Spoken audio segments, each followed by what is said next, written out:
Friends ये हमारे पास एक एचपी की उजाला कंपनी की सेंट्रीफ्यूगल पंप यानी कि जेट पंप। इसके अंदर प्रॉब्लम ये हो रही है कि चल नहीं रही है और इसकी सीटें वगैरह कटी हुई हैं। तो ये जो है किसी दूसरे मिस्त्री के पास गई थी तो उसने हाथ खड़े कर दिए कि ये मोटर जो है सही नहीं हो पाएगी और आपको नई मोटर खरीदनी पड़ेगी। तो फिर ये मोटर हमारे पास आई है और अब हम देखेंगे कि ये मोटर बाकी में सही हो पाएगी या नहीं हो पाएगी। तो इसको हम खोल करके देखेंगे। तो एक बार थोड़ा सा हम इसको करंट लगा करके चेक कर लेते हैं कि ये चल रही है नहीं चल रही है। फिर देखते हैं कि ये सही हो पाएगी नहीं हो पाएगी, पानी उठा पाएगी, चल पाएगी नहीं चल पाएगी।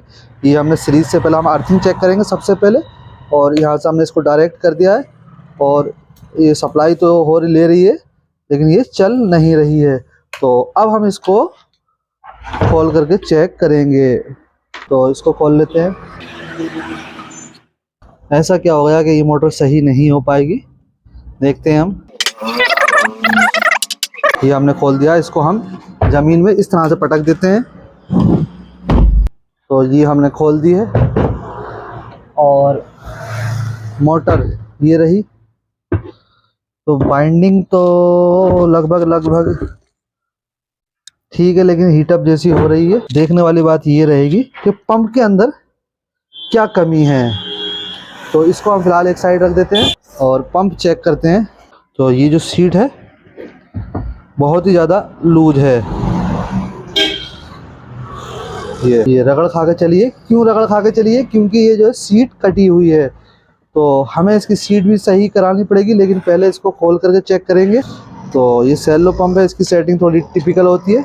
तो आप इस वीडियो में देख पाएंगे किस तरह से हम सेलो जेट पंप के पंप को खोल करके और उसको सही कर सकते हैं अगर पंप ख़राब भी हो जाता है तब।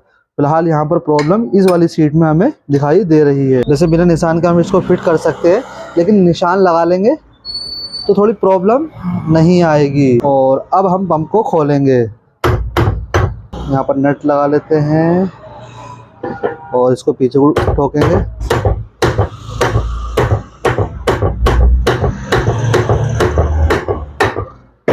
नट खोल देते हैं। अब आराम से ये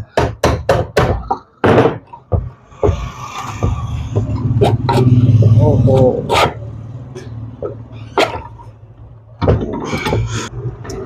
भाई साहब, यहाँ तो कुछ सीन अलग ही लग रहा है। ये पंप खोल दिया हमने। पहले हम इसको एक साइड रख देते हैं, इसको देख लेते हैं क्या सीन है। ये सब लूज पड़ा है। ये तो इस बोल्ट को ये किसी ने खोला है और ये लूज पड़ा है। ये इम्पेलर हो गया है, इसका पानी उठाने का काम यही करता है। अगर पानी नहीं उठाता है मोटर तो जो है इम्पेलर हमें चेक करना पड़ता है, कहीं इम्पेलर तो कटा हुआ नहीं है। तो देखेंगे इसको भी।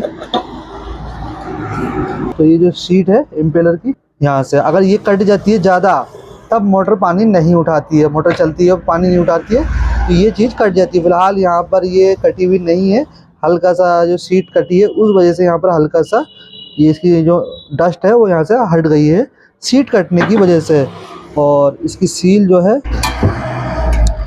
सील निकालेंगे।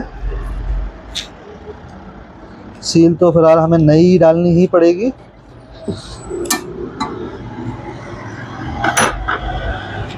ये इसकी सील टूटी फूटी निकली है। मोटर खोली है किसी ने, ऐसा नहीं है।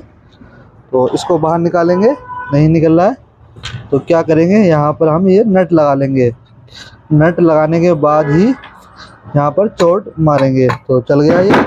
नट खोल देंगे और ये हमने निकाल दिया। तो ओहो, यहाँ पर आप देख सकते हैं सीट ढीली है। तो यहाँ पर जो है पंच वगैरह लगाए हैं, निशान लगाए हैं, लेकिन सीट टाइट नहीं हुई है। अब हमें क्या करना पड़ेगा, इसकी जो हमें सीट बनवानी पड़ेगी। तो सीट किस तरह से बनेगी वो भी आप इस वीडियो में देखेंगे। इसको हम यहाँ से अलग कर सकते हैं।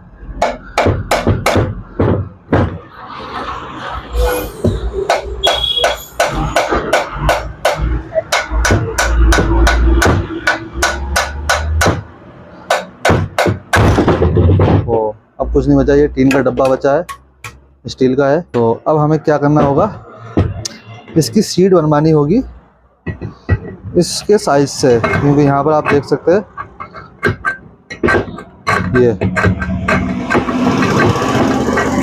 ये बहुत ही ज़्यादा लूज़ है, बेरिंग भी जाम हो चुका है। तो पहले हम सीट बनवाएंगे, उसके बाद ही देखेंगे क्या होने वाला है। तो अब हमें क्या करना होगा, इसकी तो हमें सीट बनवानी पड़ेगी। उसके लिए हमें एक बेरिंग ले जाना पड़ेगा और यहाँ पर वेल्डिंग करा करके अब हम इसकी सीट बनवाते हैं। लेकिन उससे पहले मैं यहाँ पर आपको बता दूँ कि यहाँ पर ये इसकी जो रबड़ लगी है इसको हम हटा देंगे, क्योंकि जब वेल्डिंग होगा इसमें पीतल का यहाँ पर, तो ये रबड़ वगैरह जल जाएगी। और यहाँ पर ये जो इसकी सील लगी है, सील का पत्थर है, इसको हम निकालेंगे। और यहाँ पर पत्थर के नीचे एक रबड़ लगी होती है, तो इसको भी हम निकालेंगे। वैसे कि बाद में भी निकाल सकते थे, लेकिन अब बाद में जलेगी या फिर वेल्डिंग होगा, जलती तो चिपक जाती तो दिक्कत होती। और अब हम चलते हैं, लेकिन उससे पहले हम क्या करेंगे, ये जो मोटर है हमारी इसको हम चेक कर लेंगे। तो किसी ने यहाँ पर ये 10 MFD का कैपेसिटर इसके अंदर लगा रखा है, जो कि गलत है। इसके अंदर कम से कम 20, 22.5 या फिर 25 MFD का कैपेसिटर लगना चाहिए। तो प्रेशर इसमें काफ़ी कम हो जाएगा अगर ये कैपेसिटर हम लगाएंगे, क्योंकि ये जो पानी फेंकती है वो 3 मंजिल पर पानी फेंकती है। तो हमें सिर्फ ये वाला पार्ट लेकर जाना पड़ेगा और एक बेरिंग लेकर के जाना पड़ेगा। बाकी कोई इशू नहीं है, बाकी बेरिंग हम यहाँ पर चेंज करेंगे। ठीक है, तो चलते हैं इसको लेकर के और सीट बनवा करके लेकर के आते हैं। तो फ्रेंड अब हम आ चुके हैं गैस वेल्डिंग वाली शॉप पर। सबसे पहले जिस जगह पर सीट बननी होती है, माल भरा जाना होता है, वहाँ पर छेनी से किसी चीज़ से कट लगा लिए जाते हैं ताकि माल आराम से चिपक जाए पीतल का। उसके बाद पीतल की रोड यहाँ पर इसके अंदर चारों तरफ पीतल का माल भरा जाता है। सुहागा जिस तरह से हम सोल्डिंग करते हैं और साथ में पेस्ट लगाते हैं, उसी तरह से पीतल की रोड के साथ साथ में सुहागा लगाना पड़ता है। जैसे कि आप देख सकते हैं छोटी सी कटोरी में सुहागा रखा है, उसको लगा करके चारों तरफ अच्छे तरह से इसके अंदर माल भरा जाता है। और उससे पहले जब हम सीट इसमें माल भरवाते हैं, उससे पहले अगर इसमें सील वगैरह कुछ चीज़ लगी होती है रबड़ की, उसको निकाल लेते हैं ताकि वो जल ना जाए। तो इसके चारों तरफ अच्छे तरह से पीतल का हम माल भरवाएंगे। और यहाँ पर जो है लोहे का माल नहीं भरवाएंगे, तो यहाँ पर पीतल का माल हमने अच्छे तरह से भरवा लिया है। और इसको ठंडा होने के बाद इसको हम लेके चलेंगे लेथ मशीन पर। तो हम आ चुके हैं लेथ मशीन पर। सबसे पहले इसको लेथ मशीन में फंसा करके इसका डायमेंशन निकाला जाता है बारीकी से, 0 एक्यूरेसी के साथ इसका अलाइनमेंट किया जाता है। और जब इसका अलाइनमेंट हो जाता है उसके बाद इसकी सीट बनना स्टार्ट की जाती है। तो यहाँ पर आप देख सकते हैं इसकी सीट बन रही है, इसको हम बनते हुए देख रहे हैं। और जो हमारे बेरिंग का साइज होता है उसी के हिसाब से यहाँ पर न्यू शीट तैयार की जाती है। किसी भी मोटर की अगर शीट वगैरह कट जाती है तो इसी तरह से उसकी शीट की जाती है। अगर शीट ज़्यादा कट जाती है तो वहाँ पर बुश वगैरह भी लगाया जाता है, लेकिन शीट बनना थोड़ा बेस्ट रहता है। पीतल का माल भरवाने के बाद यहाँ पर हम इसकी शीट बनवा रहे हैं। तो इसकी सीट हम अच्छे तरह से बनवा लेंगे। सीट जब बन कर के तैयार होगी तो हल्की सी टाइट रखेंगे। इसके सीट के और बेरिंग के और सीट के बीच में 1000 का गैप होता है। वो लेथ मशीन वालों को पता होता है, वो अपने हिसाब से शीट बना देते हैं। तो सीट हमारी बन करके तैयार हो चुकी है। अब हम इसको शॉप पर लेकर के चलते हैं। तो फ्रेंड हम शीट बनवा करके लेकर के आ चुके हैं। कुछ इस तरह की ये शीट दिखाई देती है। पहले यहाँ पर ये शीट लूज हो रही थी, और अब हम अगर इसके अंदर बेरिंग लगा करके देखें तो ये इस तरह से बेरिंग नहीं जा रहा है। पहले आराम से ही चला जा रहा था। तो ये शीट हमारी रिपेयर हो चुकी है। तो अब हम क्या करेंगे, जो हमारा रूटर है इसके अंदर हम बेरिंग फिक्स करेंगे। ये है 6203 नंबर का बेरिंग, इसके अंदर ग्रीसिंग हुई है। लेकिन हम क्या करेंगे, इसको भी खोल लेते हैं। ये है 6202 नंबर का बेरिंग, ये पीछे लगेगा वो आगे लगेगा। ग्रीसिंग इसके अंदर हुई है, लेकिन यहाँ पर हम इसके अंदर ऑयलिंग कर देंगे। अच्छा ऑयल लगाएंगे, ओरिजिनल ऑयल लगा रहे हैं, नया ऑयल। तो इससे क्या होता है कि ग्रीस जब हम करते हैं, ग्रीस हमें करना चाहिए, लेकिन साथ में ऑयलिंग भी करनी चाहिए। क्योंकि जब ग्रीस चलता है, बेरिंग चलता है, तो ग्रीस जो होता है वो साइडों में चला जाता है, और ऑयल जो होता है वो गोली में चलता रहता है। तो इसलिए हमें ऑयलिंग भी करनी चाहिए साथ में। तो ये हमने दोनों सीलें लगा दी हैं। सबसे पहले हम ये बेरिंग लगाएंगे दोनों साइड। तो इसको हम ठोक लेते हैं।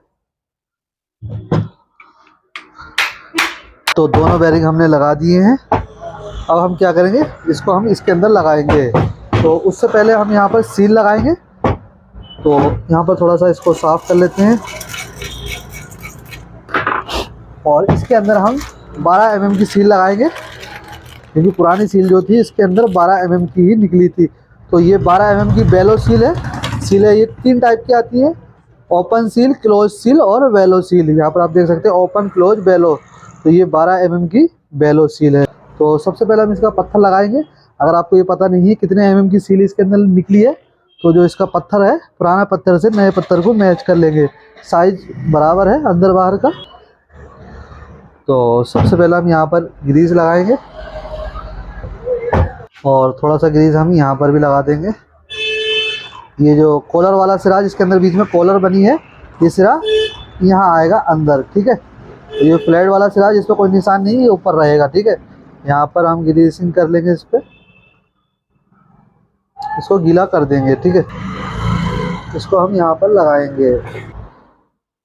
ये जो रबड़ है इसको हम पीछे वाले साइड से, पीछे वाली साइड से, इधर से, अंदर से नहीं, पीछे से आराम आराम से बिठा लेंगे, क्योंकि न्यू सील है तो थोड़ा सा टाइट ही बैठेगी। सील को बिठाना पीछे की साइड से ही, आगे से बिठा लेंगे तो फिर जो है रबड़ ऊपर आ जाएगी, पत्थर नीचे रह जाएगा। ये थोड़ा सा ऊपर से ठोक सकते हैं चाहे तो, कोई सही चीज़ से। अगर यहाँ पर ये जो रबड़ है वो ऊपर आ रही है पत्थर से, तो इस तरह से इसको दबा देंगे पेचकस वगैरह से। फिलहाल सील का पत्थर हमारा अच्छी तरह से बैठ चुका है। अब हम क्या करेंगे, रोटर डालेंगे। लेकिन यहाँ पर बीच में कोई चीज़ निकली नहीं थी, क्योंकि क्या होता है जब मोटर चलती है बाई चांस सील कट जाती है, तो यहाँ पर कोई वाशर वगैरह होना चाहिए, जिससे क्या होता है कि सील कट जाती है तो पानी जो है मोटर के अंदर को नहीं आ पाता है। तो पहले कुछ था नहीं, तो फिलहाल हम यहाँ पर ये फाइबर का वाशर लगा दे रहे हैं। आप कुछ और भी लगा सकते हैं, यहाँ पर बीच में रख देंगे यहाँ पर, क्योंकि जब रोटर आएगा तो ये चला जाएगा, अभी आपको पता लग जाएगा। ये यहाँ पर हमने रख दिया है, ठीक है। और रोटर डालेंगे इसका, ये आप देख सकते हैं, ये वाशर फ्री रहेगा, ठीक है।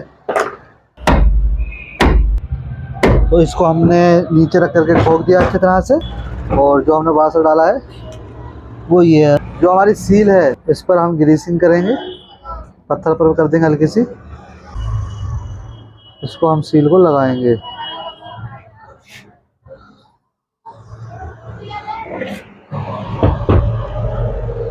कुछ इस तरह से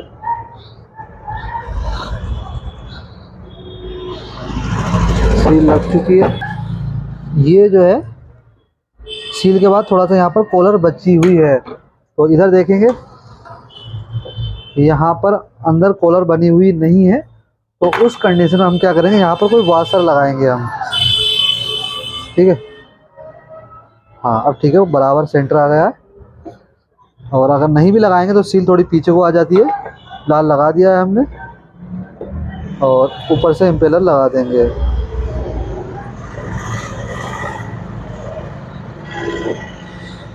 ओके, तो अब हम इसको टाइट करेंगे झटके से, इस हिसाब से करेंगे तो पंखा ना टूट जाए, क्योंकि पंखा जो है इम्पेलर प्लास्टिक का है। ओह ठीक है, ऊपर से हम यहाँ पर ये नट लगा देंगे इसका, और इसको टाइट करेंगे।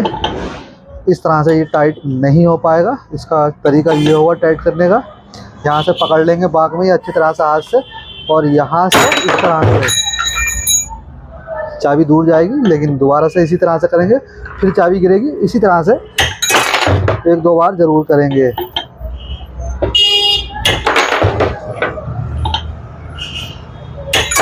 और ध्यान रहे इसमें चाबी को मारते समय इम्पेलर पे ना लग जाए,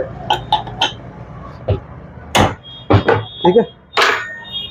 ये फिट हो चुका है। उसके बाद ये जो रबड़ है हमारी, इस पर हम ग्रीसिंग करेंगे, पूरे पे अच्छी तरह से ग्रीस लगा लेंगे। यहाँ पर भी डाल देते हैं।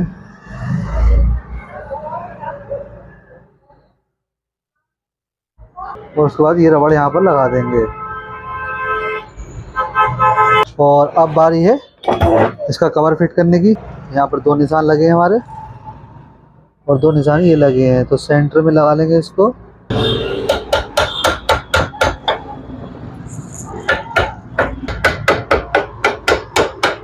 ये अच्छी तरह से बैठ गया है, निशान हमारा बिल्कुल सेंटर में है। अगर निशान नहीं भी है तो फिर हम ये देखेंगे कि ये सेंटर में है या नहीं है। तो अब हम इसको लगाएंगे।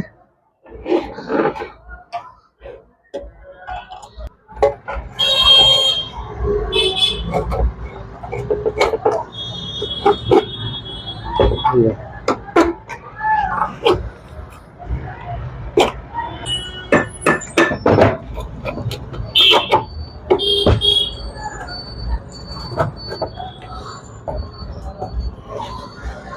यहाँ पर थोड़े हमें बोल्ट मिलाने पड़ सकते हैं। ये वाला तो आ गया है।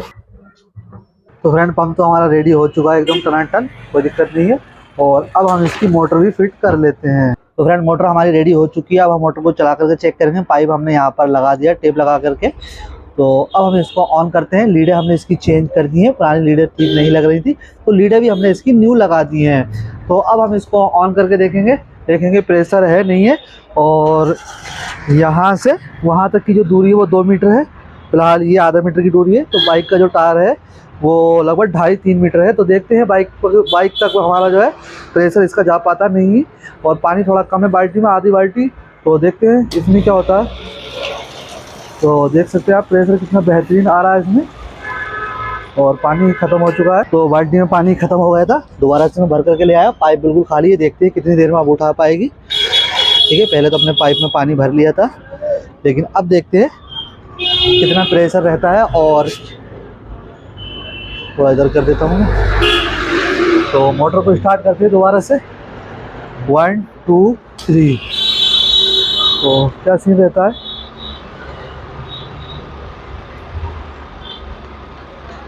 पानी कहाँ, यहाँ पर आ गया है।